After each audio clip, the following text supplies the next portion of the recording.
Lectura del día. Primera lectura. Lectura de los Hechos de los Apóstoles.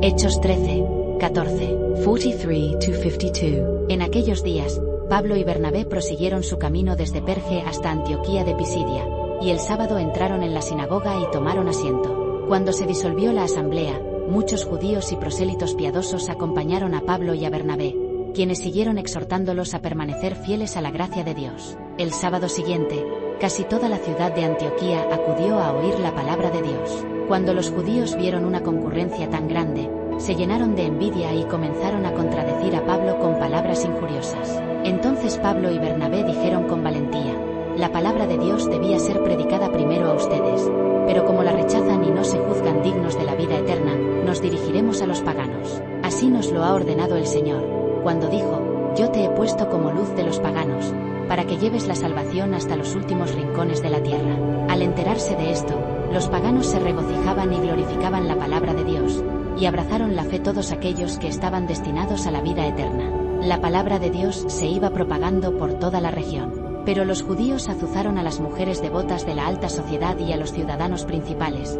y provocaron una persecución contra Pablo y Bernabé, hasta expulsarlos de su territorio. Pablo y Bernabé se sacudieron el polvo de los pies, como señal de protesta, y se marcharon a Iconio, mientras los discípulos se quedaron llenos de alegría y del Espíritu Santo. Segunda lectura. Lectura del libro del Apocalipsis. Apocalipsis 7, 9. 14b-17. Yo, Juan, vi una muchedumbre tan grande, que nadie podía contarla. Eran individuos de todas las naciones y razas, de todos los pueblos y lenguas. Todos estaban de pie, delante del trono y del Cordero. Iban vestidos con una túnica blanca y llevaban palmas en las manos. Uno de los ancianos que estaban junto al trono, me dijo: estos son los que han pasado por la gran persecución y han lavado y blanqueado su túnica con la sangre del Cordero. Por eso están ante el trono de Dios y le sirven día y noche en su templo, y el que está sentado en el trono los protegerá continuamente. Ya no sufrirán hambre ni sed, no los quemará el sol ni los agobiará el calor, porque el Cordero, que está en el trono, será su pastor y los conducirá a las fuentes del agua de la vida, y Dios enjugará de sus ojos toda lágrima. La palabra de Dios se iba propagando por toda la región. Pero los judíos azuzaron a las mujeres devotas de la alta sociedad y a los ciudadanos principales, y provocaron una persecución contra Pablo y Bernabé, hasta expulsarlos de su territorio. Pablo y Bernabé se sacudieron el polvo de los pies, como señal de protesta, y se marcharon a Iconio, mientras los discípulos se quedaron llenos de alegría y del Espíritu Santo. Evangelio del día.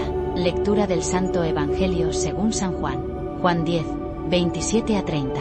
En aquel tiempo, Jesús dijo a los judíos: mis ovejas escuchan mi voz, yo las conozco y ellas me siguen. Yo les doy la vida eterna y no perecerán jamás. Nadie las arrebatará de mi mano. Me las ha dado mi Padre, y Él es superior a todos, y nadie puede arrebatarlas de la mano del Padre. El Padre y yo somos uno. Las palabras de los papas. El Evangelio de la liturgia de hoy nos habla del vínculo que hay entre el Señor y cada uno de nosotros. Para hacerlo, Jesús utiliza una imagen tierna, una imagen hermosa, la del pastor que está con las ovejas, y la explica con 3 verbos. Mis ovejas, dice Jesús, escuchan mi voz, yo las conozco y ellas me siguen. 3 verbos: escuchar, conocer, seguir. Veamos estos 3 verbos. En primer lugar, las ovejas escuchan la voz del pastor. La iniciativa viene siempre del Señor, todo parte de su gracia. Es el que nos llama a la comunión con Él. Pero esta comunión nace si nosotros nos abrimos a la escucha.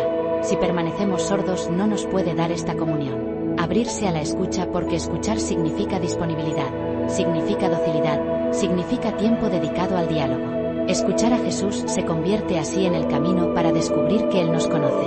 Este es el segundo verbo, que se refiere al buen pastor. Él conoce a sus ovejas. Pero esto no significa solo que sabe muchas cosas sobre nosotros. Conocer en sentido bíblico quiere decir también amar. Quiere decir que el Señor, mientras nos lee dentro, nos quiere, no nos condena. Si le escuchamos, descubrimos esto, que el Señor nos ama. El camino para descubrir el amor del Señor es escucharlo. O finalmente, el tercer verbo. Las ovejas que escuchan y saben que son conocidas siguen. Escuchan, se sienten conocidas por el Señor y siguen al Señor, que es su pastor. ¿Y quién sigue a Cristo? ¿Qué hace?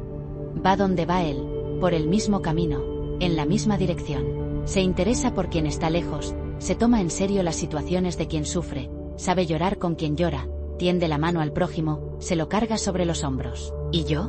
Me dejo solo amar por Jesús y del dejarse amar paso a amarlo, a imitarlo. Que la Virgen Santa nos ayude a escuchar a Cristo, a conocerlo cada vez más y a seguirlo en el camino del servicio. Escuchar, conocerlo y seguirlo.